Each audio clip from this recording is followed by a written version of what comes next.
From today, we're going to have Isopanishad for whatever number of weeks that we have on the schedule. So we'll get started. We have very less number of people, but we will get started. Om Ajnanatimirandasya Jnananjanashalaakaya Chakshurunmilitam Yena Tasmai Shri Gurave Namaha.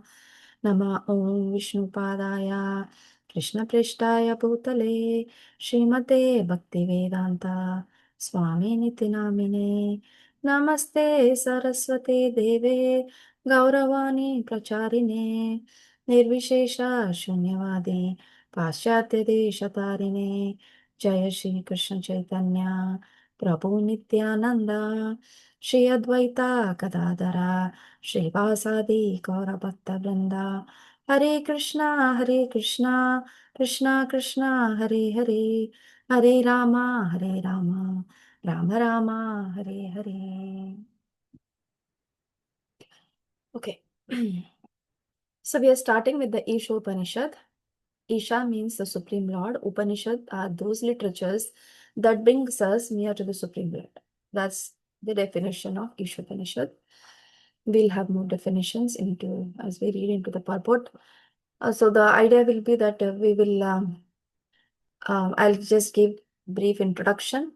On the top of the introduction that we have for Ishopanishad, then we'll go into the introduction. Followed by that, we will, we'll go to the purport and explain. So the Ishopanishad is one of the Upanishads. Some of you might be aware there are 108 Upanishads that are there. And the Vedic literature, if you look at, it's divided into two main categories, the Shrutis and the Smritis. Shruti is something that comes directly from the Supreme Lord, the Vedas. The Vedas are the Shruti. They come directly from the Supreme Lord. There is no human intervention into it. They are Apaurushaya Shabda. Apaurushaya means which are not written by any Purusha. They are Apaurushaya. So that is coming directly from the Supreme Lord. They are Vedas. And Smritis are something that are based on what the Rishis have heard, the Shrutis, their realizations or their interpretation of the Shruti in their own way. That is the Smriti. So if you look at all our scriptures, Itihasas, Puranas, there are 18 Puranas, out of which Srimad Bhagavatam is Amala Purana. And that Purana, Amala Purana, Bhagavatam, then various other scriptures that we have, the Itihasas, and some of the other literature that we are not purview into, like whatever the rishis have written, they are all smritis. Smritis means that someone has realization of the Shruti and they have put that in their own way. So in the Shrutis, there is no, one word cannot be changed. Even one word, what comes in the Shruti cannot be changed. Whereas in the Smriti, it is Laukika. Laukika means like in the ordinary usage, people like the rishis, when they hear something, they have the freedom to make that specific to a particular time, place, circumstance. Something that can be applicable at that time. That is a smriti. So that is how these Puranas that we have are someone's realizations. And Upanishads are part of the Vedas. There are 108 Upanishads, out of which each Upanishad is the topmost one. And Upa means nearer. Nishad is something that brings us to that. So that scripture that brings us near to the Supreme Lord is the Upanishad. And they're very axiometric. We'll see that word, what it means by axiometric. It's basically some kind of definitions which are predetermined. You won't have any scope to change them. You just have to accept them. That is how they are. In the mathematics, you get these axioms. You would have learned in the childhood, 10th and 11th, 12th classes, where we have the axioms, axiom 1, 2, 3, like that. And there are some definitions that are given, which is like taken. Someone has proved it and given it to us. That is, the Supreme Lord has proved it and given it to us. We just accept them and use them in our formulas. In mathematics, we do that. Like pi, number pi, that has a value 3.14, right? It's accepted. You can't challenge it and you don't have to prove it also. It's there. Like that. These are some of the ones that come directly from the Supreme Lord, and we have to accept them. And to accept them, it becomes very hard because they're very, the Sanskrit is too high for them in that Shrutis. So we need something like a Smriti to understand, like Purana, where we can understand it is very Laukika, like ordinary, with uh, language that is more relatable to understanding for common people. That's why these rishis have taken trouble to write them in the form of, like Vedavyas has written the Puranas for all of us, out of which then Mahapuran, Amala Puran has evolved. Now coming to the Shrutis, the Upanishads are in such way like that they cannot be changed to even one word. And they don't write their own interpretation also. It has to be accepted in the way, and it becomes very hard for the ordinary people to understand it. But Srila Prabhupada, out of his compassionate nature, has chosen to translate this particular Upanishad, Isopanishad, for all of us. And he has condensed, like broken it down to further into so many details that we can understand. Whatever he is telling, we can understand from the purports. But why did he choose this literature? Or why did he even choose to write a purport for an Upanishad? Which is, usually these are axiomatic, like I said, they are there. The statements are there. Some people understand them. That's why Vedas, if you know, there are 4 Vedas, right? Rig, Sama, Yajur, Rig Veda, Sama Veda, Yajur Veda, and Atharvana Veda. There are 4 Vedas. So they are, to write a translation for them, it becomes very hard because they are like very cryptic language, and that intelligence, the seers of the truth, the rishis, have understood it and have assimilated the knowledge, and it is usually passed down only by the Shruti. Shruti means to hear. Smriti means to remember. The Shrutis are usually passed on from the hearing process only. They were never, initially, they were never documented. But Vyasadeva, because again, knowing the nature of the upcoming conditioned souls in the Kali Yuga, he chose to document them in the form of the Vedas. And after that, he wrote Vedanta Sutras. Because again, understanding the Vedas will become hard, so he wrote some sutras. So, Srimad Bhagavatam is the commentary on those Vedanta Sutras. So it becomes very easy for us to understand. And of course, through the medium of the teacher only we can understand. But it is available for all of us. Vedas are not available for us. Even if we sit down and read the Vedas, this one entire life won't be sufficient. Neither we have access, neither we have intelligence to understand, neither we have time. So none of these available. Instead, we have the Vedas, the essence of the Vedas.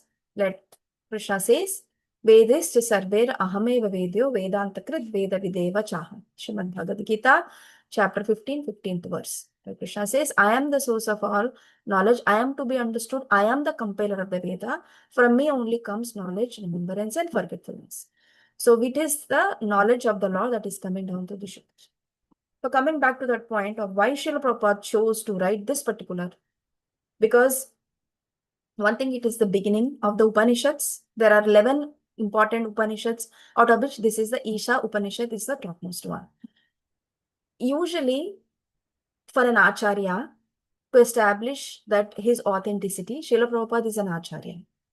He is a Jagadguru. He's a teacher for the entire whole world. But there are Smartas, the Smarta Brahmanas or the Smartas who only go by the Vedic knowledge. And for them, it is important that because Smritis, as we said, someone's understanding, and they write it down in their own way, Smritis. So Srila Prabhupada translated all the other Smritis, like one of Bhagavad Gita is part of Itihasa, Mahabharata. So it is also part of Smriti, but within that we have the Shruti, which is directly coming from the Lord. Bhagavad Gita, because the song of the Lord, Krishna spoke those words. But it is part of the Upanishad, which is a Smriti. Srila Prabhupada did not translate Smriti, but he translated the Srimad Bhagavatam, which is also the Smriti. So, to establish the authenticity of his position as a Jagat Guru, as an Acharya, it needed for him to write something, write as translation on a Shruti for the acceptance of Bhagavad Gita as well as Srimad Bhagavatam. Because the Smartas, and also to reject the impersonalism. Most of the Shrutis can be taken as from the impersonal interpretation. It is mostly can be interpreted in a very impersonal way. If you look at Bhagavad Gita, the Isopanishad, as we read the verses, it mostly has a flavor of impersonalism, that there is no person. What do we mean by impersonalism? That the Supreme Lord doesn't have a body, and we are worshipping some form image. That is impersonalism, right? This whole world is tuned to that concept. There's no God, there's no supreme personality of Godhead, no absolute truth. So we can accept anything, like the tree, mountain, river, can accept it. And if you worship this, it's as good as worshiping the Lord. That is one form of impersonalism, which will lead to the personalism later eventually, but that's one. So, but whereas we have seen from all our study in Bhagavad Gita and Srimad Bhagavatam, if we are on the side hearing on Srimad Bhagavatam, then Supreme Lord is the person, Bhagavan, in the 6 features of Bhagavan, which is all beautiful, all who is all beauty, who has all knowledge, who has all strength, who is all renounced, and all wealthy. So that is the definition or the attributes of the Supreme Lord. That means there has to be a person who possesses those qualities.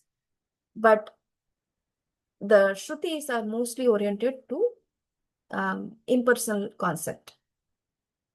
So that makes easy for the impersonalists to accept Shrutis versus Shrutis. They think that Shrutis are more elevated. It is for those intelligent class of people. So they consider themselves as the topmost from the other people who are the followers of the Smritis. And Prabhupada is more oriented to Smritis, but he wanted to establish and also bring them under the fold, and also to reject the impersonalism, and also for ensuring the acceptance of Bhagavad Gita and Srimad Bhagavatam in a more way, in a more acceptance is to increase the acceptance of, because he has translated them. To increase the acceptance of Bhagavad Gita and Srimad Bhagavatam, he chose to translate this particular literature, which is from the Shruti, so that 2-3 things. One is establishing his position as the Acharya, because Acharya is the one who writes, gives his writings through the whole world. And that is one. The other is to increase the acceptance of Srimad Bhagavatam and Bhagavad Gita, and to reject the impersonalism. Because if you look at the purport of Isopanishad, it's very personal.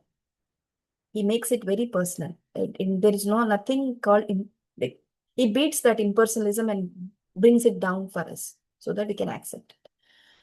So that is the reason of him choosing this. And then when we read the purport, we'll see why, how the Vedas are, and directly right away Prabhupada speaks of some points. We'll go through that. Yeah, I think this is the point. We can go into the purport.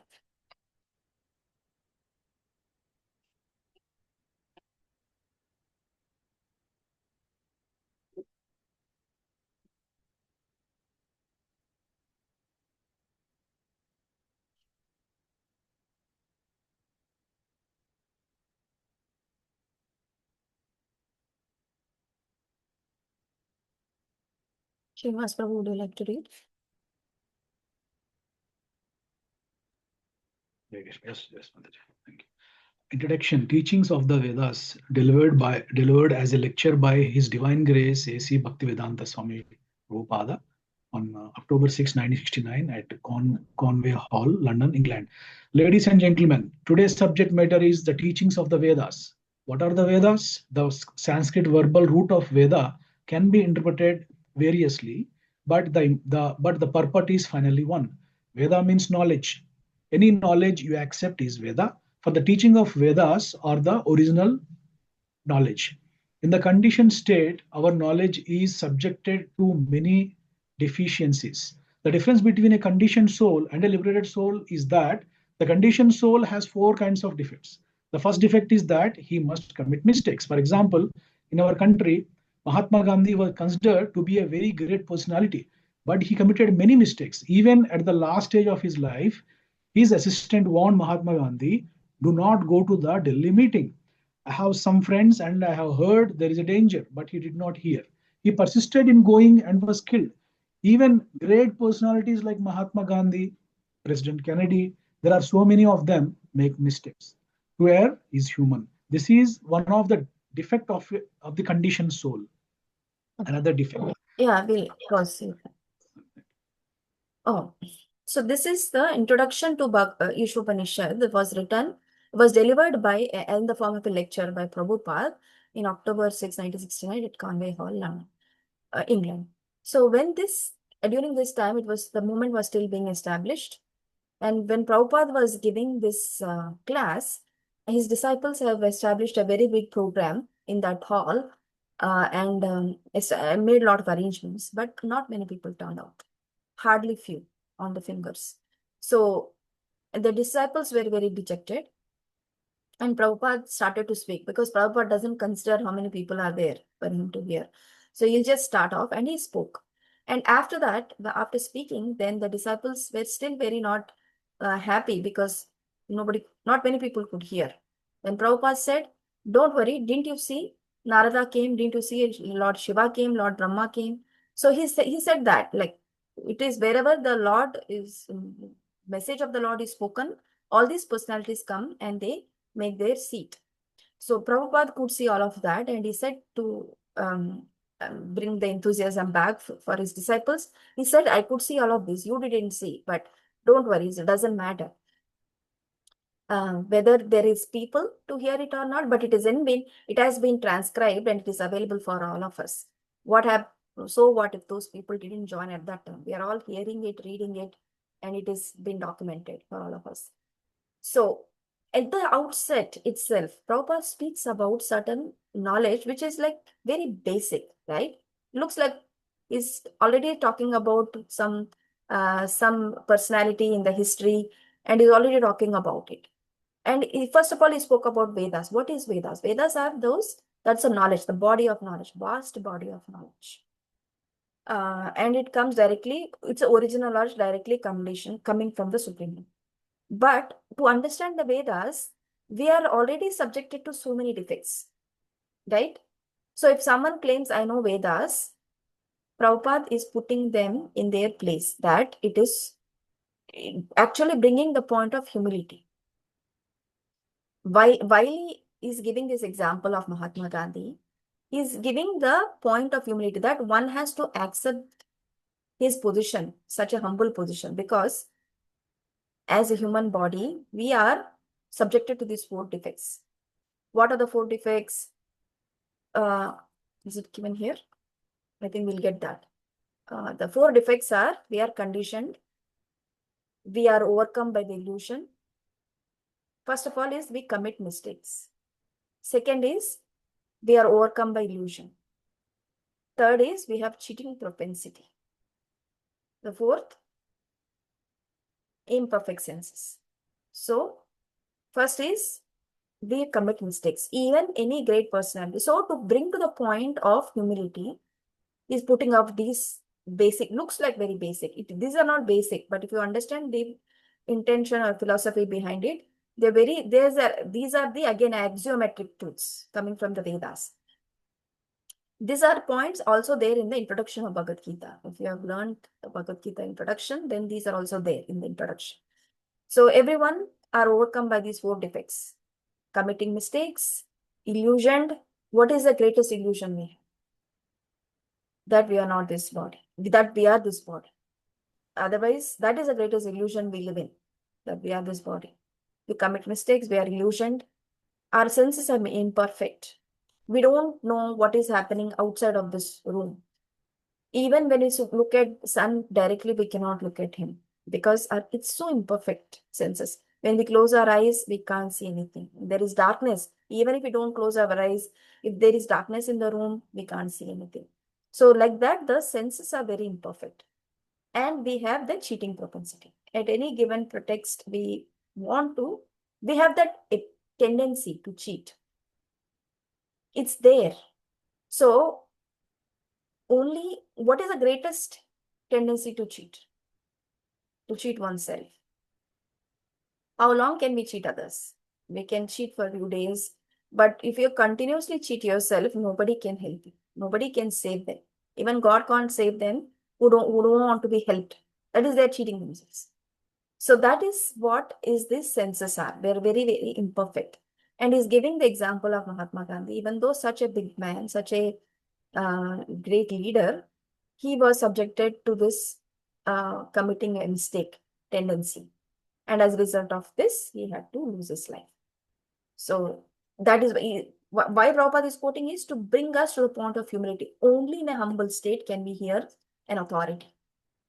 Because when we read a scripture, we say, oh, we have read it, I know everything about it. That means you are not accepting anything after that. Your acceptance, when we are hearing a scripture, if we have heard 100 times, 101 time, you learn something else. But if you already say that I have already read it once, then you're stopping your ability to read or to accept the message. Many people have that tendency, oh, I have read this book, I have already heard this lecture. But hear it again, you will have a different perspective. So many, you might not know, you might hear the same message repeatedly, but there is something that's happening in the heart. If you hear it with openness, if you receive it properly, there is something that happens in the heart, which is the heart's misgivings are getting removed. So many misgivings that are the coverings in the heart will get removed. Even though the message is same, even though you're hearing it for nth time, everything is same. But if you keep hearing with attention, with the due respect to receive it properly, then you'll see so many misgivings or the imperfections in the heart will be removed. So that is the beauty of receiving this knowledge. It is the heart that makes the difference, nothing else. Because knowledge is same, it is printed material, you'd have read it 100 times, and you have heard the lecture which is already recorded. But what makes the difference is your heart, your ability to receive the message with that. So when it comes to cheating, if you say that I know everything and I done that few times, I can do it myself, even though the lecture is going on, I can do something parallel, uh, means that we have this ability to cheat. Some tendency is there for cheating. So then that is something that up to us. So then this is the mistake that we have. Something that we need to overcome. That's why Prabhupada is quoting over here. Okay, we'll go through that. I think we have explained this, but we can read it. Krishnavatari Prabhu, can you please read?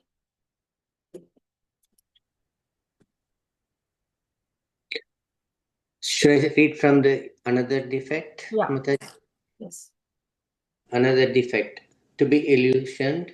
Illusion means to accept something which is not. Maya.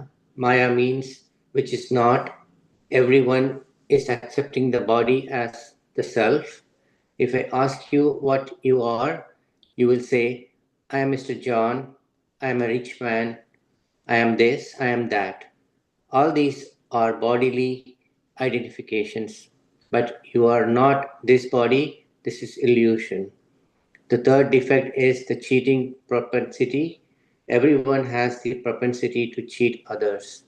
Although a person is fool number one, he poses himself as very intelligent.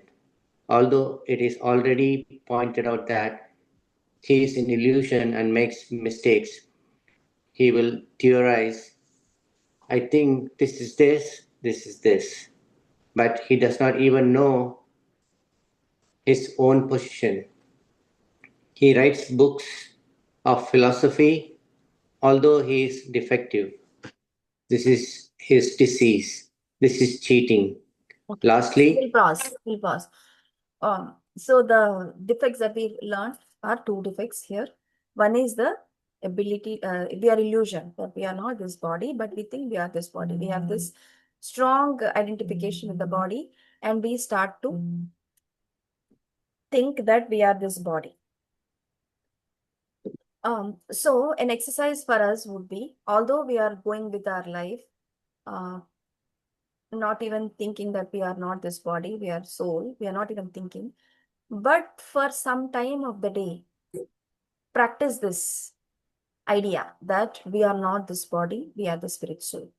Operate on the spirit platform. However, like, even if it can be for a very short time in a day, maybe for an hour, think that I am the spirit soul. What if I am not here? Because I am a spirit soul, nothing is dependent on me. I am a spirit. All these are spirits. We think that we are the reason for everything that's happening around us. And we are the conductors, we are the maintainers, we are the controllers. We think that. But for an hour or so in a day, practice this. All this will continue even if I'm not here. I'm the spirit soul. We need to understand what is my purpose in this life. If we can practice that, and let us discuss this next week. It's not something like for the whole day I'm asking, because all whole day we are on the we are in the autopilot mode. We just continue to do things. But for some part of the day, if we can bring our attention or focus to thinking that I am the soul, spirit soul, and I am the servant of the Lord, nothing else in the spiritual form. I have this body because I have desired something, because of which I've been given this body. Now, this body is the only way for me to get myself out and liberate myself. And how I can practice to be in the form of the spirit soul. It is my practice session. Because even finally we have to get to this platform, for us to transcend the modes also. 14th chapter Bhagavad Gita. Transcending the modes is not that easy. Every second of the day we are under the modes, identifying with something.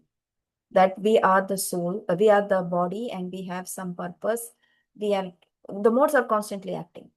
Only way we can understand this Supreme Lord is by transcending the modes. And how can we do is by practicing. The field of activities that we have, 13th chapter of Bhagavad Gita, and the field itself, the body is the field of activity. Using that body, we can transcend that body is used for doing activities which can allow us to transcend the modes. And the modes itself we have to transcend, right? So practice it. Thinking that I am the spirit soul, I'm not this body. Let's hear from you next week, if anyone wants to share. So that is the greatest illusion we are all living in. And the third defect is the cheating propensity, that we would like to cheat at any given pretext. So that is why Prabhupada is bringing this point is some people, even though they are overcome with these defects of committing mistakes and being illusioned, they don't even know that they are spirit souls, but they go on writing books in philosophy, establishing some truths. My experimentation with the truth. Some author has written a book like that. Why do we have to experiment with the truth? Truth is already there. We don't experiment with it. We accept it. So that is a disease. That is a cheating propensity. So because they are illusion, they are not overcome with any of the basic propensities. They experiment like that. So Prabhupada is trying to make us understand that point. Now, lastly, someone can read. Vivek Prabhu, please read the last sentence. Oh, yes, Mataji. Lastly, our senses are imperfect. We are very proud of our eyes. Often someone will challenge, can you show me God? But do you have the eyes to see God? You will never see if you haven't the eyes. If immediately the room becomes dark, you cannot even see your hands. So what power do you have to see? We cannot therefore expect knowledge, Veda, with these imperfect senses. With all these deficiencies, we in conditioned life, we cannot give perfect knowledge to anyone, nor are we ourselves perfect. Therefore, we accept the Vedas as they are. You may call the Vedas Hindu, but Hindu is a foreign name. We are not Hindus. Our real identification is Varnashrama. Varnashrama denotes the followers of the Vedas, those who accept the human society in 8 divisions of Varna and Ashrama. And there are 4 divisions of societies and 4 divisions of spiritual life. This is called Varnashrama. It is stated in Bhagavad Gita. These divisions are everywhere because they are created by God. The divisions of society are Brahmana, Kshatriya, Vaishya, and Shudra. Brahmana refers to the very intelligent class of men, those who know what is Brahman. Similarly, the Kshatriya, the administrator group, and the next intelligent class of men are the next intelligent class of men. Then the Vaishyas, the mercantile group. These natural classifications are found everywhere. This is the Vedic principle and we accept it. Vedic principles are accepted as axiomatic truth, for there cannot be any mistake. That is acceptance. For instance, in India, cow dung is accepted as pure, and yet cow dung is the stool of an animal. In one place, you will find the Vedic injunction that if you touch stool, you have to take a bath immediately. But in other place, it's said that the stool of cow is pure. If you smell cow dung in an impure place, that place becomes pure. With an ordinary sense, we can argue this is contradictory. Actually, it is contradictory from the ordinary point of view, but it is not false. It is fact. In Calcutta, a very prominent scientist and doctor analyzed cow dung and found that it contains all antiseptic properties. Yeah, we'll pause on. Yes. Yes. Thank you. So the last sense that we saw is the imperfect senses. Our senses are imperfect. We cannot see what's happening behind ourselves. We cannot see the God. So some people say, show me God. Prabhupada will say, you don't even see yourself when it is dark. You cannot see what is behind you. You cannot even see your own eyes. How can you see God? So that is it. There was one in one of the lectures, Prabhupada was quoting something like, there are these giant eagles that go to the other planets and hold on an elephant. They eat elephant, is what he said. And the disciples accepted this fact. And after giving the class, he said, any questions? So it was very hard for the people to digest that fact, that point, that the eagles from this planet were traveling to the other planet and eating the elephant. And one boy mustered some courage and he put his hand up and said, I want to ask a question. Then he asked this question. Prabhupada, it becomes very hard to understand. It seems very hard to understand that an eagle can travel to the other planet and eat an elephant. And Prabhupada said, yes. What can you know? You are in the womb of your mother still. You will not know that. So we are still so imperfect, or we've still not come out of our own conceptions. It's hard to understand. That's why it is accepting the authority is the most important thing, because the authorities will tell. So even if we don't understand something in what we come across as we read, first point is if you can accept it. Because that's the Atato Brahma Jignasa, accepting it. First accept it, then you become open to understanding it, then the knowledge will reveal. So the knowledge we're going to speak is, we're going to learn is descending. It's not ascending. So when you reject something, you want to prove it in the lab, then you want to test it and prove it, then that becomes the ascending knowledge. We'll see that in the purport also. But something that you accept and allow yourself to understand it from the authority, then that becomes the descending knowledge. So the Vedas have to be understood in that way, in the descending way, not in the ascending. We want to prove it, everything, and then only can accept, then that becomes an ascending knowledge.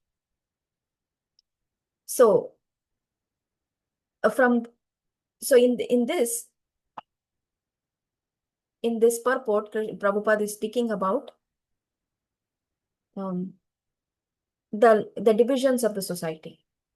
What are the divisions? We look at Varnashrama. We don't look at high class, middle class, lower class people. That's not how the divisions are made. The divisions in the society are made based on the Varnashrama, Varnas and Ashramas. What are the 4 Varnas? Brahmana, Kshatriya, Vaishya, and Shudras. Ashramas are Brahmacharis, Grihasthas, Vanaprasthas, and Sannyasis. So that's our way of looking at the classification, natural classification. That is what Krishna has given in Bhagavad Gita. That's a Vedic. That is how we accept it. And because it is Vedic, there is no mistake in it. And coming up and explaining with that example of the cow dung, anything that is, when we touch stool, we take shower, right? That is how it is. That's a Vedic injunction. As soon as we touch stool, we need to take shower. But cow dung, which is a stool of an animal, is pure. It is used in the Vedic rituals. If you go into history in Vedic times, when the rishis would do any sacrifices, they would smear it with the cow dung and make the paddies out of the cow dung and use that in the yajnas and all that.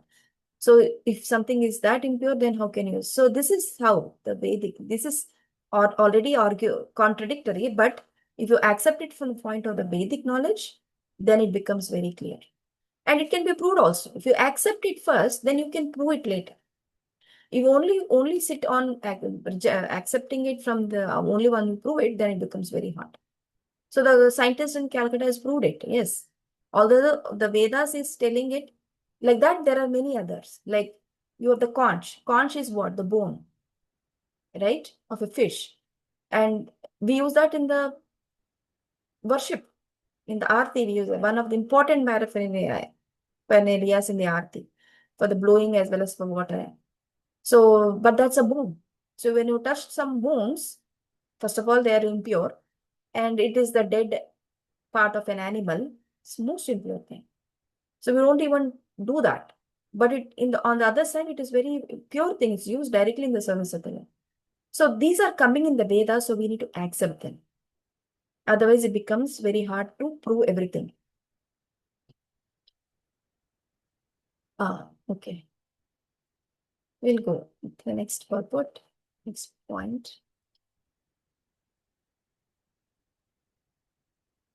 Palak Mataji, please read. In India, if one person tells another, you must do this, the other party must say, what do you mean? Is this a Vedic injunction that I have to follow you without any argument? Vedic injunctions cannot be interpreted, but ultimately, if you carefully study why these injunctions are there, you will find that they are all correct. The Vedas are not complications of human knowledge. Vedic knowledge comes from the spiritual world, from Lord Krishna. Another name for the Vedas is Shruti. Shruti refers to that knowledge which is acquired by hearing. It is not experimental knowledge. Shruti is considered to be like a mother. We take so much knowledge from our mother. For example, if you want to know who your father is, who can answer you? Your mother. If the mother if the mother says, he is your father, you have to accept it. It is not possible to experiment to find out whether he is your father. Similarly, if you want to know something beyond your experience, beyond your experimental knowledge, beyond activities of the senses, then you have to accept the Vedas. There is no question of experimenting. It has already been experimented. It is already settled. The version of the mother, for instance, has to be accepted as truth. There is no other way. The Veda. As we have understood, that Vedas are coming directly from the Supreme Lord. They are not any scope for interpretation. And these are Shruti. Example that Prabhupada is quoting is that of a father, and if you want to know your father, you go ask your mother. If you sit down and experiment, that will take time. But if you directly ask your mother, you know the answer directly. So there is no question of experimenting with anything here. It's a known fact.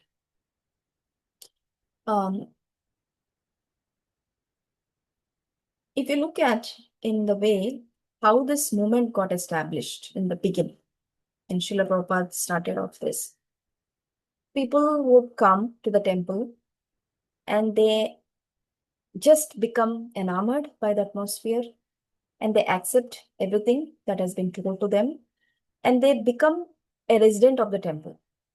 And for every resident of the temple, there is an authority. And that's how the spiritual progress happened very rapidly at that time. As a result of this, we have some illuminated disciples of Srila Prabhupada who are conducting all of us, who are guiding all of us as a result of that, because they accepted it. No second way, no other way.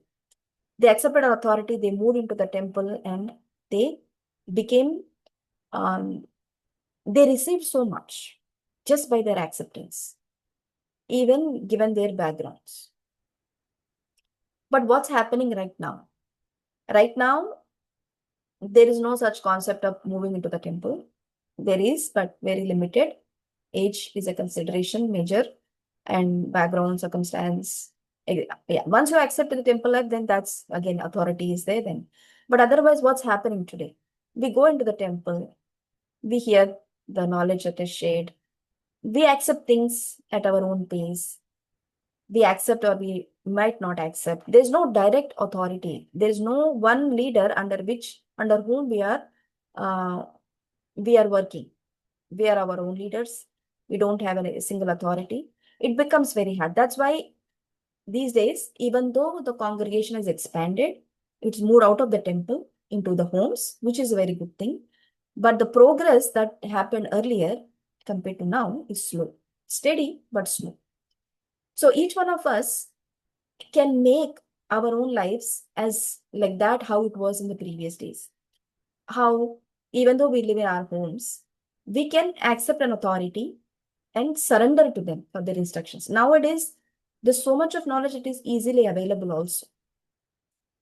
As well as our progress has not rapidly growing also, even though so much is available.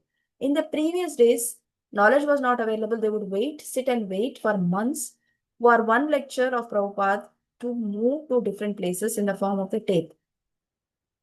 And they all will, once it comes, they'll all sit together and hear it and take notes or whatever. So that's the only thing that was available for them. Nowadays, the media everything is available in print as in sound. But how much are we making progress? So what's the difference? What has changed from then to now? Is this only the acceptance of the authority? One single authority coming under them, accepting whatever their words.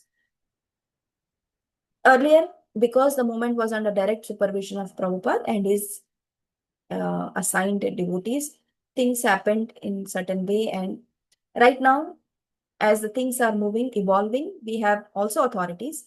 But then if you look at, there might be some things here and there which have not, probably should not have happened. Like that, we can take some examples out also here and there. But then generally, by the acceptance of the authority, there is a lot of progress that has happened. And we can look into our hearts. What is the reason that why we are not able to accept one authority? That's probably because we have been burnt out from our material world, where we accept an authority, they take us for a ride or they cheat us, because that's material conception, right? Like you explore, you confide into someone, material person, they use that point against you and bring you down. So that probably we have encountered a lot of such scenarios in our life and has burnt ourselves so much that we don't accept an authority. But not every time that happens. More prevalent in the material world, but in the spiritual circles, this might not happen because everyone has got the same rules. If they are doing that, then who is the controller here? Krishna is the controller. To look into that and he is in charge. Finally, things will be settled. So, but if you can approach a spiritual authority and surrender to them and accept their words and make the progress that you will make in this way is very rapid. Yeah. You will develop also Vyavasaya Atmika Buddhi, which is very important. What is Vyavasayatmika Buddhi? Single one-pointed attention. Because if you continuously hear from here and there and do so many other things, like then the Vyavasayatmika Buddhi will become multifolded. Like it becomes not anymore Vyavasayatmika. So something to consider. Okay. We'll go into next. Sonal Mataji, please read. Yes, Mataji, Hare Krishna. The Vedas are considered to be the mother, and Brahma is called the grandfather, the forefather, because he was the first to be instructed in the Vedic knowledge. In the beginning, the first living creature was Brahma. He received this Vedic knowledge and imparted it to Narada and other disciples and sons, and they also distributed it to their disciples. In this way, the Vedic knowledge comes down by disciplic succession. It is also confirmed in the Bhagavad Gita that Vedic knowledge is understood in this way. If you make experimental endeavor, you come to the same conclusion, but just to save time, you should accept. If you want to know who your father is, and if you accept your mother as authority, then whatever she says can be accepted without argument. There are three kinds of evidences: pratyaksha, anumana, and shabda. Pratyaksha means direct. Direct evidence is not so good because our senses are not perfect. We are seeing the sun daily, and it appears to us just like a small disk, but it is actually far, far larger than many planets. Of what value is this seeing? Therefore, we have to read books. Then we can understand about the sun. So, direct experience is not perfect. Then there is inductive knowledge. It may be like this hypothesis. For instance, Darwin's theory says it may be like this, it may be like that, but that is not science. That is a suggestion, and it is also not perfect.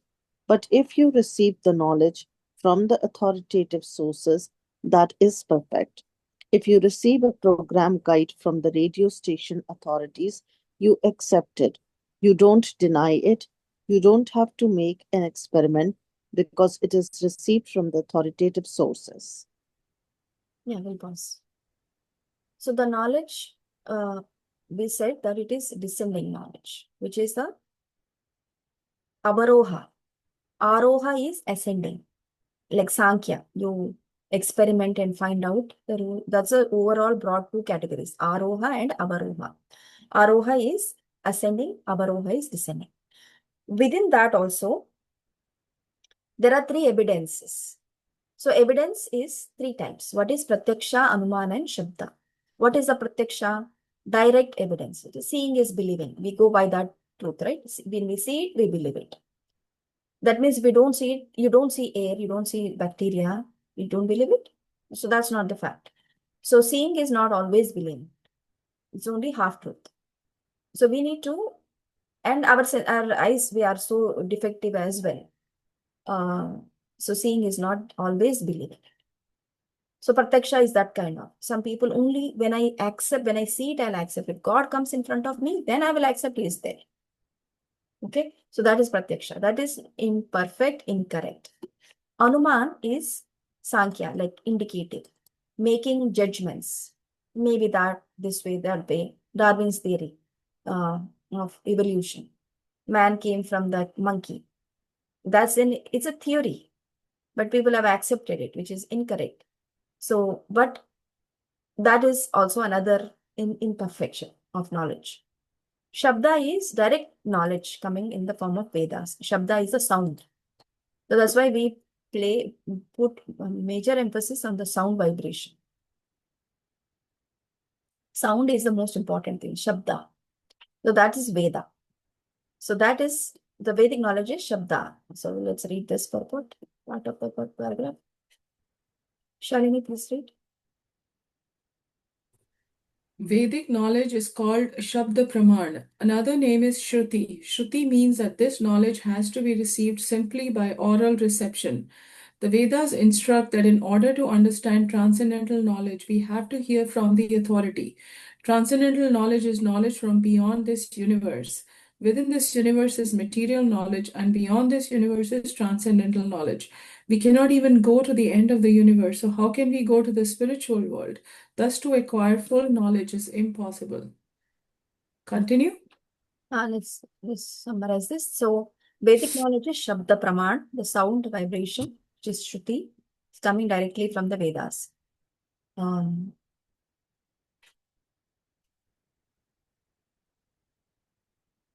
Yeah, so this universe is a material universe. We can't even go to the entire universe also. So which is a material thing, we don't have the ability to do anything completely, even in the material category also. We don't know everything in that material knowledge that is there in the world. We don't even know the depth of this knowledge, this universe. We can't even go to the entire universe, circle the universe, which is a material thing. Then what to speak of spiritual? Spiritual is it's like over and like it is such transcendental that material things are hard to do. Some material things are hard to do. What to speak of the spiritual? That is even impossible. Right? Yeah, continue, please. There is a spiritual sky. There is another nature, one which is beyond. 1 second. There is another nature which is beyond manifestation and non-manifestation. But how will you know that there is a sky where the planets and inhabitants are eternal? All this knowledge is there, but how will you make experiments? It is not possible. Therefore, you have to take the assistance of the Vedas. This is called Vedic knowledge. In our Krishna consciousness movement, we are accepting knowledge from the highest authority, Krishna. Krishna is accepted as the highest authority by all classes of men. I am speaking first of the two classes of transcendentalists. One class of transcendentalists is called impersonalistic, Mayavadi. They are generally known as Vedantists led by Shankaracharya. And there is another class of transcendentalists called Vaishnavas like Ramanujacharya, Madhvacharya, Vishnu Swami. Both the Shankara Sampradaya and the Vaishnava Sampradaya have accepted Krishna as the Supreme Personality of Godhead. Shankaracharya is supposed to be an impersonalist who preached impersonalism, impersonal Brahman, but it is a fact that he is a covered personalist.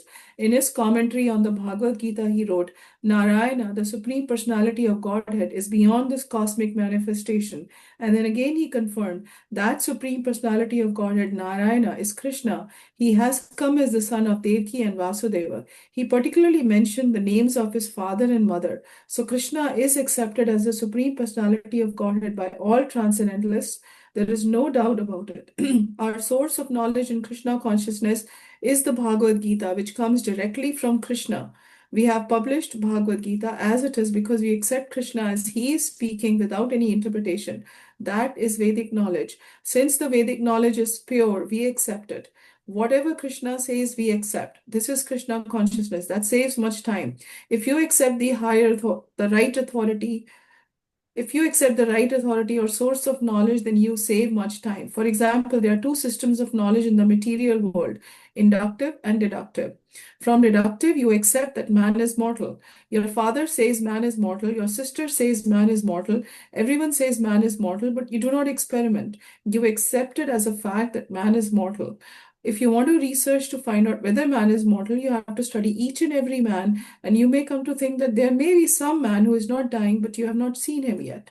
So, in this way, your research will never be finished. In Sanskrit, this process is called aroha, the ascending process. If you want to attain knowledge by any personal endeavor, by exercising your imperfect senses, you will never come to the right conclusions. That is not possible. Hare Krishna. So the knowledge, like we said, is Aroha and Avaroha. Aroha is ascending. Examples Prabhupada is putting about finding a immortal man, because every man is mortal, but if you want to find an immortal man, you will never be able to conclude that truth because you're going. But instead, if you know that man is immortal, accept it, that becomes Avaroha, descending. You have accepted the truth. And all this knowledge is coming from Bhagavad Gita. Bhagavad Gita is the song of God, which is directly coming from the Lord. So whatever lines that Krishna spoke in Bhagavad Gita, we need to accept them.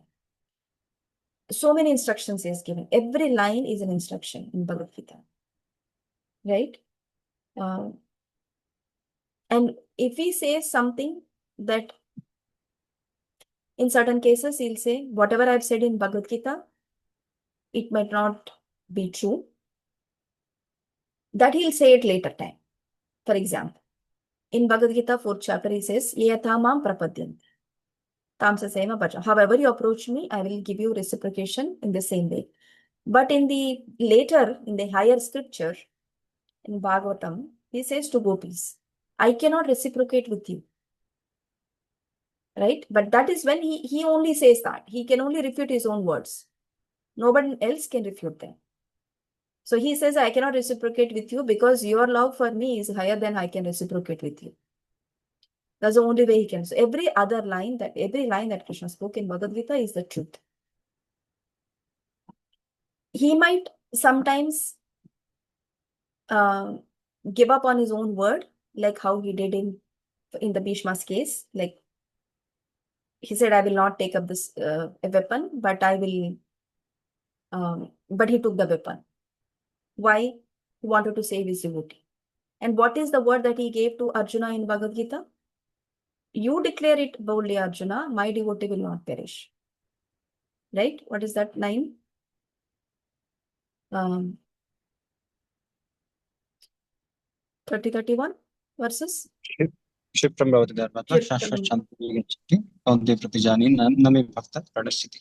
Yeah, na me bhaktya pranashyati. So you declare it, because I may sometimes do this, because at a later point I might change it. But if you say it, I will go with you. So that is his word to his devotee. So he'll accept that. So whatever he says, that becomes true. And if he want to change it, he will do it later in a higher scripture. So, but whatever he says is truth. So like that. So whatever it's coming down from him, we need to accept it. Then when we become the right recipients of that knowledge, then it will be, and then the knowledge will be revealed to you, and it will be, you will become the right recipient of that knowledge. We'll move to the next part. Kanika, please read. There is a statement. There is a statement in the Brahma Samhita: just ride on the airplane which runs at the speed of mind. Our material airplanes can run 2000 miles per hour, but what is the speed of mind? You are sitting at home, you immediately think of India, say 10,000 miles away, and at once it's in your home. Your mind has gone there. The mind speed is so swift. Therefore, it is stated, if you travel at the speed of for a million years, you will find that the spiritual sky is unlimited. It is not possible even to approach it. Therefore, the Vedic injunction is that one must approach the word compulsory is used, a bona fide spiritual master, a guru. And what is the qualification of a spiritual master?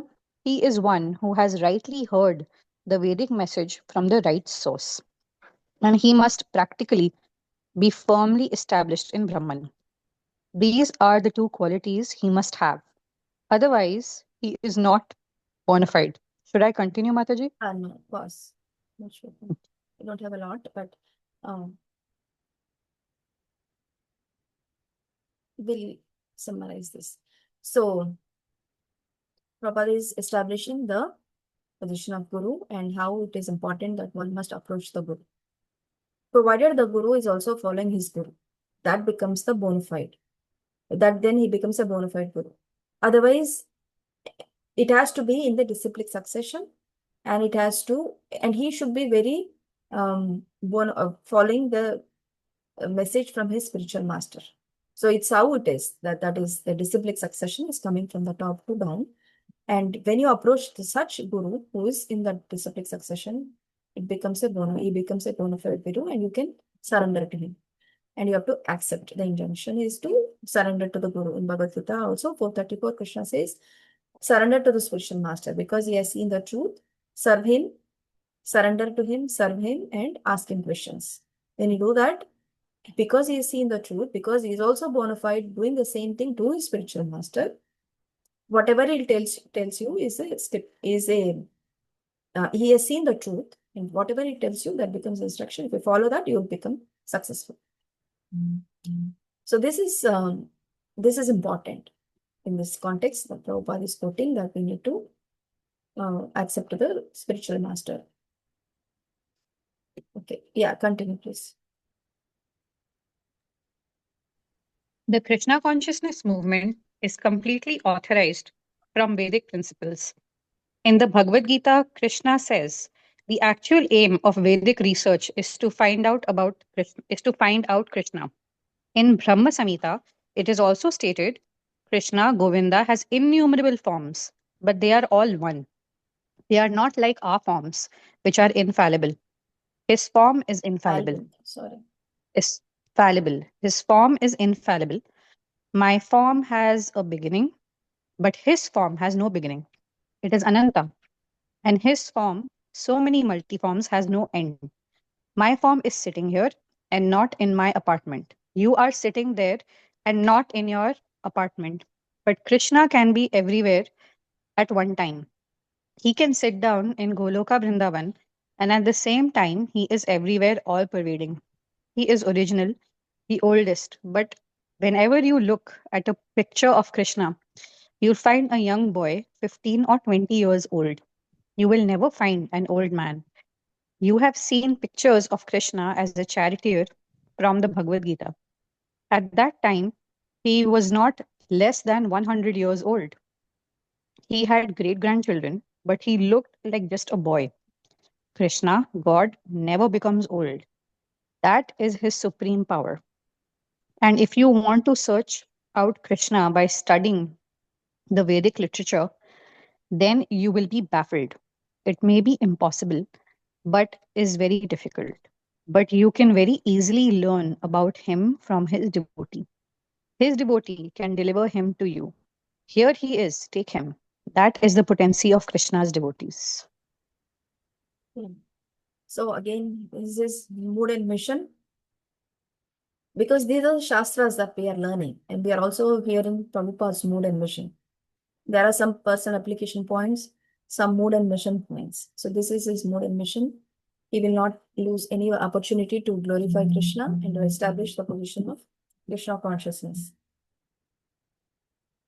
And accepting Krishna as a supreme personality of Godhead, and how he is, like, if you want to read yourself, and so there are three things that we have to surrender to, right? Guru, Sadhu, and Shastra.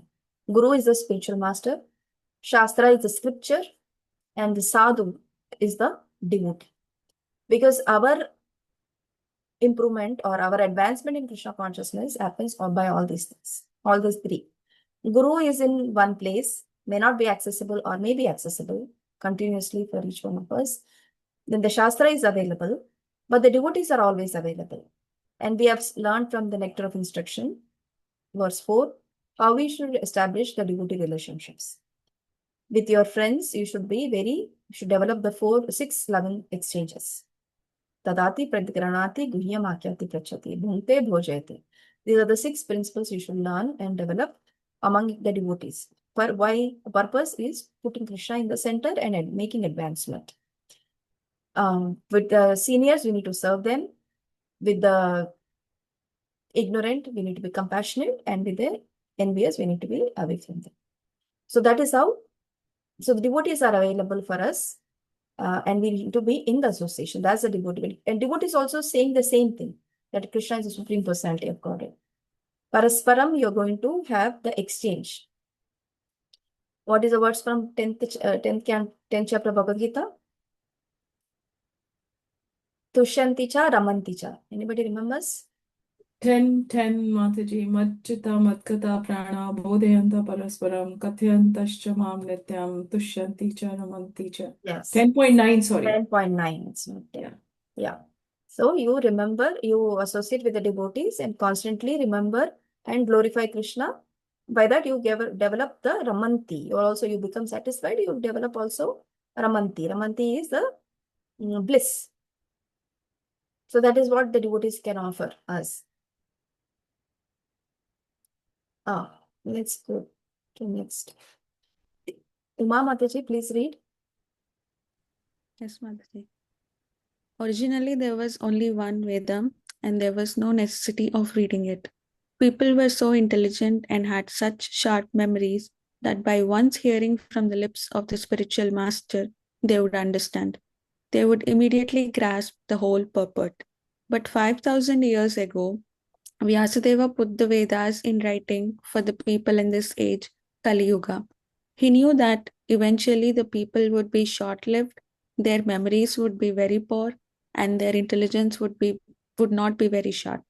Therefore, let me teach this Vedic knowledge in writing. He divided the Vedas into four: Rig, Sama, Atharva, and Yajur. Then he gave the charge of these Vedas to his different disciples.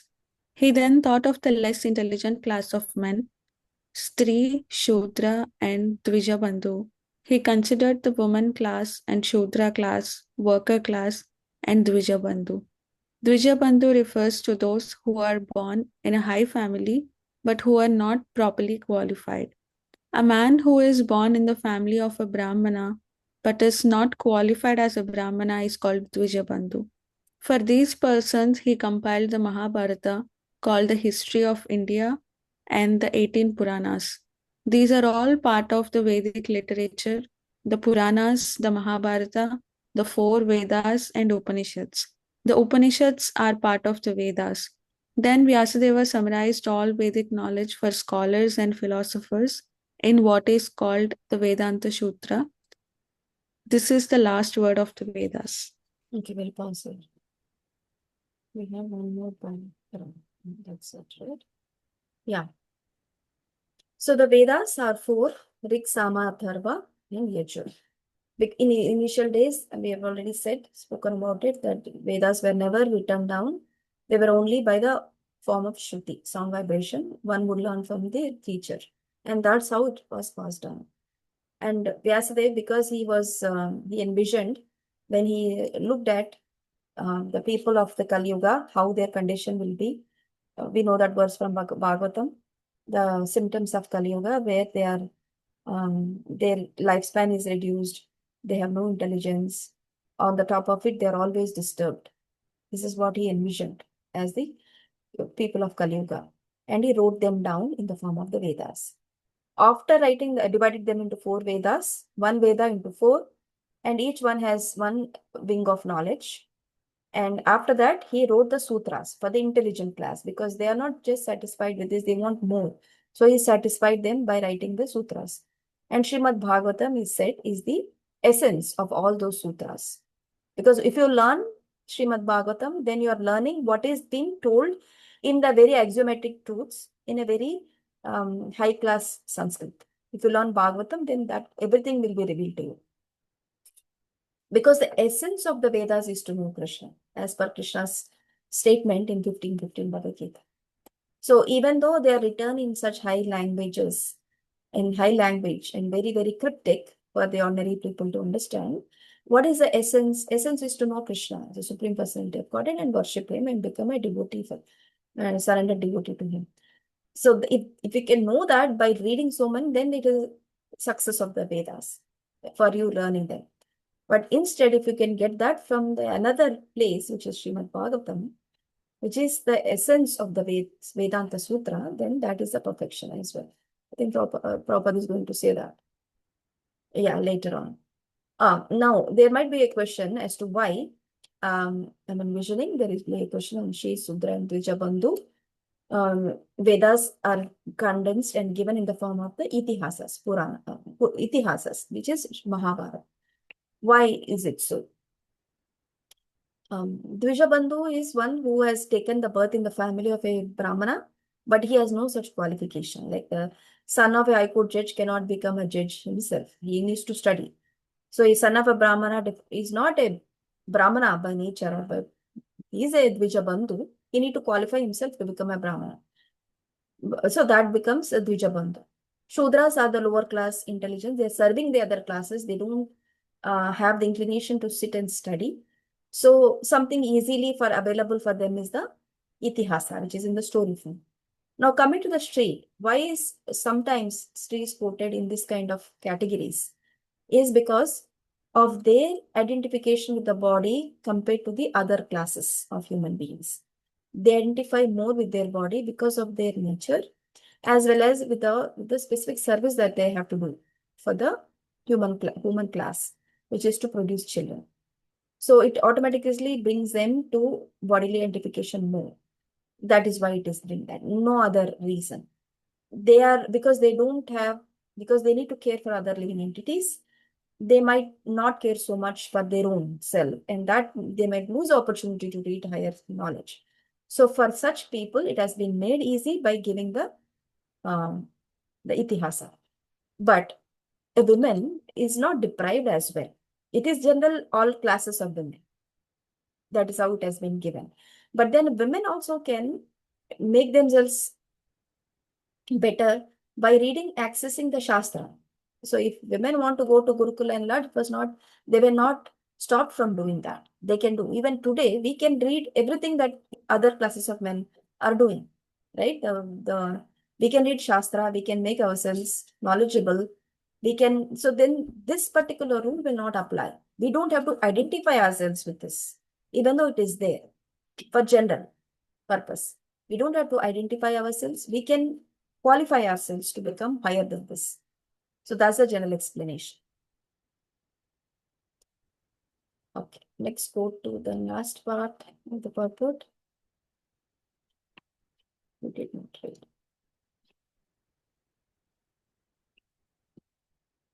Anybody didn't read? That can read and didn't get chance. Learner and Prabhu, please read. Vyasadeva personally wrote the Vedanta Sutra under the instructions of Narada, his Guru Maharaj, spiritual master.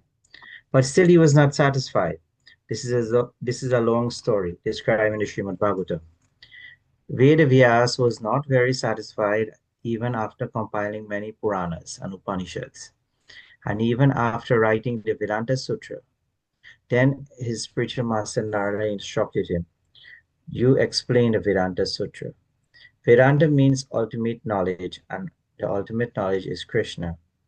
Krishna says that throughout all the Vedas, one has to understand him. Vaidischa sarvam aham eva vedya. Krishna also says, Vedanta krit vid eva chaham. I am the compiler of the Vedanta Sutra and I am the knower of the Vedas. Therefore, the ultimate objective is Krishna. This is explained in all, right? This is explained in all the Vaishnava commentaries on Vedanta philosophy. We Gaudiya Vaishnavas have our commentary on Vedanta philosophy called Govinda Vyasa by Baladev Vidya Bhushana. Similarly, Ramanujacharya has a commentary and Madhavacharya has one. The version of Sankaracharya is not the only commentary. There are many Vedanta commentaries, but the Vaishnava did not present the first Vedanta commentary. People are under the wrong impression that Shankaracharya is the only Vedanta commentary.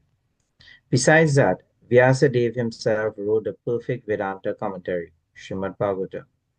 Srimad Bhagavatam begins with the first words of the Vedanta Sutra, Janmadi, Janmadi Asya Yata. And that Janmadi Asya Yata is fully explained in the Srimad Bhagavatam. The Vedanta Sutra simply hints at what is Brahman, the absolute truth. The absolute truth is that from whom everything emanates. This is a summary. What is explained in detail in Srimad Bhagavatam. If everything is emanating from the absolute truth, then what is the nature of the absolute truth? That is explained in Srimad Bhagavatam. The absolute truth must be consciousness. He is self-effulgent, Svarat. We develop our consciousness and knowledge by receiving knowledge from others. But for him, it is said that he is self-effulgent. The whole summary of the Vedic knowledge is the Vedanta Sutra. And the Vedanta Sutra is explained by the writer himself in the Srimad Bhagavatam. We finally request those who are actually after Vedic knowledge to try to understand the explanation of the Vedic knowledge from Srimad Bhagavatam and Bhagavad Gita. Thank you. So this is what he is establishing, Prabhupada, to increase the acceptance of Srimad Bhagavatam and Bhagavad Gita. He has chosen this particular Upanishad to translate that into English and give commentary on it. And we have also seen that Narad Muni, Vyasdev, when he wrote all the Vedas and the Puranas, Itihasas and everything, after writing, he became very dejected. In Srimad Bhagavatam, we get that story. Why so? Because he has retained or increased the propensity that people have for sense enjoyment. He has authorized that. As authority, as a literal incarnation of the Lord, basically in the form of literature incarnation, he has authorized that whatever propensity that living entities have to enjoy sense gratification, he has authorized it because the other Puranas authorize that you can do this karmakandic ritual because you're going to enjoy it. He's put that in the Vedas and in the scriptures and he authorized it. So that is why he was feeling this satisfaction, which he could only know. And when his guru arrived on the stage, guru could know it easily. Narad Muni could easily sense it. Because this is what he says, you have authorized their nature, which is already nature of the living entity in the material world to enjoy separately from Krishna.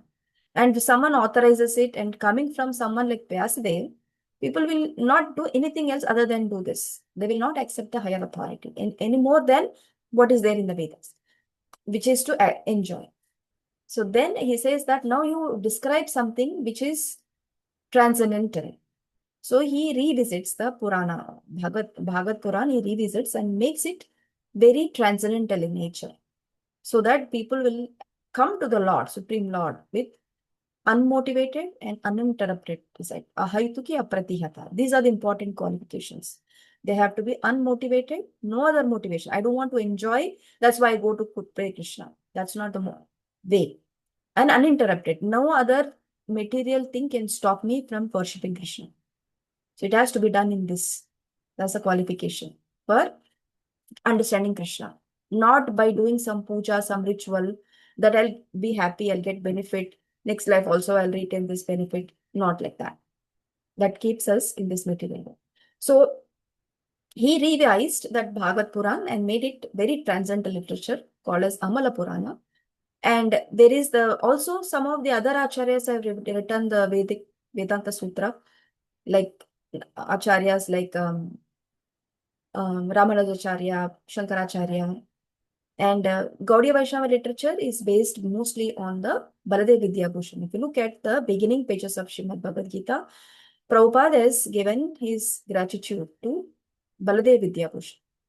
He is taking all his inspiration for writing the purports to Bhagavad Gita from Govinda Bhasya, which is by Baladev Vidyabhushan. He is a Gaudiya Vaishnava devotee, coming the disciplic succession. So like that. And what is the first words of Vedanta Sutra? Janmadiyasya yataha. This is the very first verse in the Bhagavatam also. This Om Namo Bhagavate Vasudevaya Janmadiyasya yato nimayat itaratas chati shabigna swarat tejo vari vitam yata vinimayo yatra trigurno swara.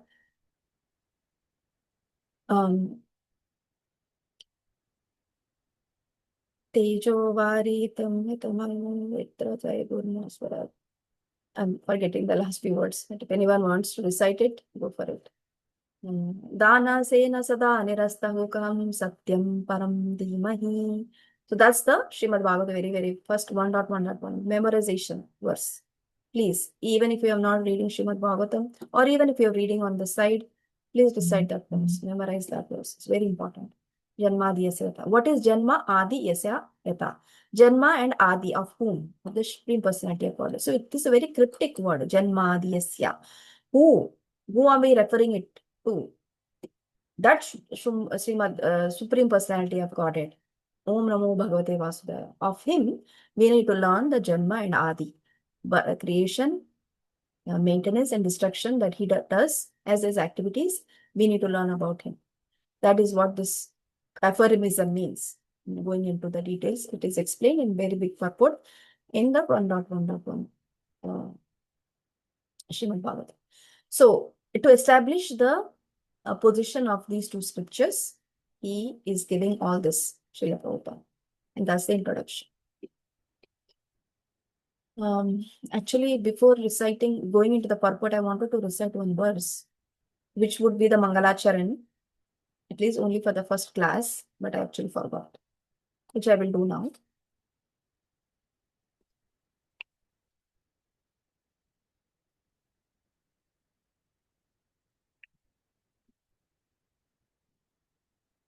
Some of you might know it. This is Shanti Mantra. Om Sahana Vavatu Sahano Bhunaktu Saha Viryam Karavavahai Tejasvinavati Tejasvinavati Tamastuma Vidvarshavahai. Om Shanti Shanti Shanti. Sanskrit to English translation is there, but translation is may he protect both of us, may he nourish both of us, may we both acquire the capacity to study and understand the scriptures. May our study be brilliant. May we not argue with each other. Om Shan, Om peace, peace and peace.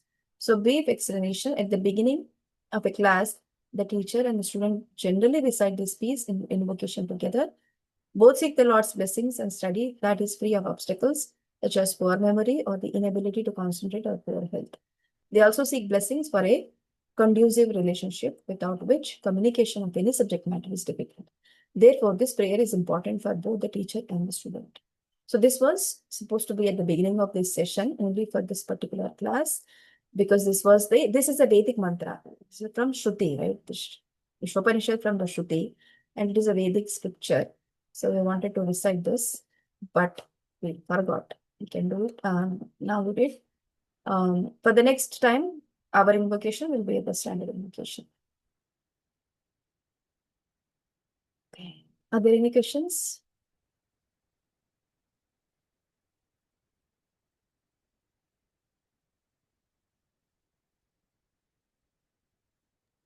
Mataji, can you please explain the Arohan and Avarohan once more, if you don't mind? Yeah, Aroha is ascending order. Avaroha is descending. Aroha is we want to experiment everything and understand the root cause of that. Like Sankhya. Sankhya is, for example, there is a table here. Okay. The table has what is the beginning of this table? A tree.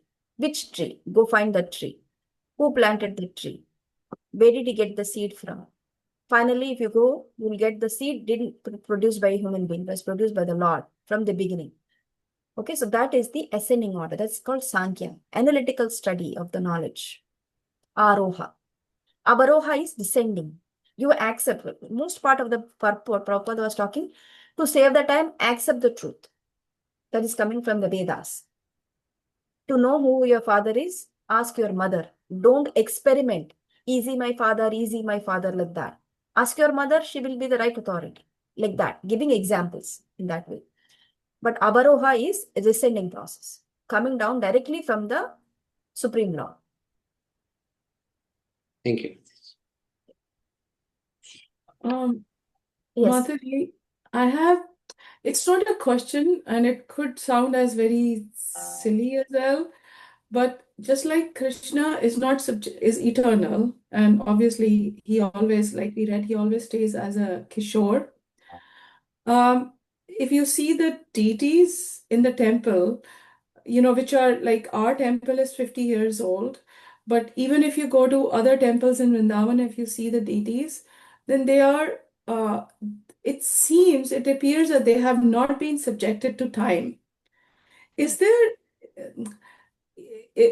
any kind of interpretation to that, or it's because physically they should wear out and there should be an impact of time on those deities, but actually they look the same.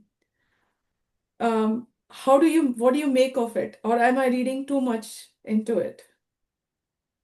Yes, Krishna himself is not separate from him. He appears in the form of metal, he appears in the form of wood, in the stone, in the pearl, metals, precious metal. So he's Krishna appearing in the form. And you're seeing it right. Why should you have a doubt on that? Because the material conditioning always takes over, right? So materially, you would think that, okay, physically, they should be affected by the passage of time. But actually, then when you look at it from a spiritual vision, you see, no, they are just the same. And then I thought about the other deities as well. You know, the ones like the Madan Mohan, Banke Bihari, Radha Raman, or the Radha Govindji. I don't know, even the back, they have been kind of, physically fixing those deities. But whenever you see them, they don't look like the passage of time has happened. Yeah. Krishna is eternal, like he's 16-year-old boy, Shama Sundar form. So his deities are also the same as him, and Yes. they should, yeah, In okay. fact, Mahaprabhu went into one of the deities, forgetting the name of the deity, but Yeah, Tota Gopinath. yeah, he merged into the deity. So none other than Krishna himself, the deities. So we treat them that by very utmost respect. It's Krishna himself. Very kind And descendant for us, manifesting in this way for us. Because we can't go to him and see in his original form. He's coming in the form of a deity. Yes. So we can offer worship. And this fact gets reinforced every time, I come in contact with Brahma Prabhu, who's the pujari, the head pujari, because one day he chastised me. He said, "Did you do the fruit for Gopinath today?" I said, "Yes." He said, "Why did you leave cherries in there with the pits? Wow. How do you expect? Is Gopinath going to eat cherries? What happens when the pits go into his mouth? Are you going to pay for his dental work?" Yeah. So it always gets reinforced the Yeah. way they Very see. personal. And pujaris will have that kind Yes. of mood. Otherwise, it becomes hard to serve deity. Like they develop that mood because he's person. Yeah. Very nice. Thanks for sharing. Palak? Any question, Madhavi? Madhavi, my question is more about the homework activity in which you said that we should practice operating from spiritual platform for some time, right? Which is basic. So I want to know I know it exactly means the thinking that you're not the body, but can you be a little bit more prescriptive? Because I don't know what to do when I think that, okay, I'm not the body. I'm every I don't control anything and all of that. What do you do after that? I mean, Just understand that you are the spirit soul. Please try to practice in that way. We might not know what all things that have to happen in the spiritual level. We can just practice, start off with that practice that I am the spirit soul. And how will it happen? That I am not this body, which is very hard to correlate to because I have so many designations: a mother, a worker, a Hawaii, whatever, different. Uh, so to move away from such designations, it's a practice, starting off with that practice. So you start it and feel what you experience it because you're a spirit soul, mm, right? So you will have your own experiences by doing that. mm, Okay, just only that's why we are on the autopilot continuously doing things here and mm, there, not even thinking that this way. But if we can develop this is the impression, final impression we should have in our minds when we are leaving the body. That mm, I am a servant, a spirit soul servant of the Lord. That is the final impression. If we carry, then we will not take birth again. mm, Instead, if we carry the impression, oh, I'm a mother, such and such, have some unfulfilled thing that has to happen, then a rebirth guaranteed. right. So just start off with that. However it Mhm, feels to you, open yourself to that feeling. However it mhm, depends upon you, just experience it, feel it. mhm. I understand. Looks like by asking this question, I was asking for another autopilot mode in which you was telling me this is how you're supposed to feel. So I see what you mean. Yeah. Yeah, you are a Thank spirit you. soul, you'll have your own experiences in that. So we don't know, Right. then just surrender to the Lord. Reveal it to me for at least few minutes, how it feels like. Right. Say, it's your personal calling. Yes. Thank you, Mataji. Okay. Okay. Tomorrow we don't have class. I'll stop the recording.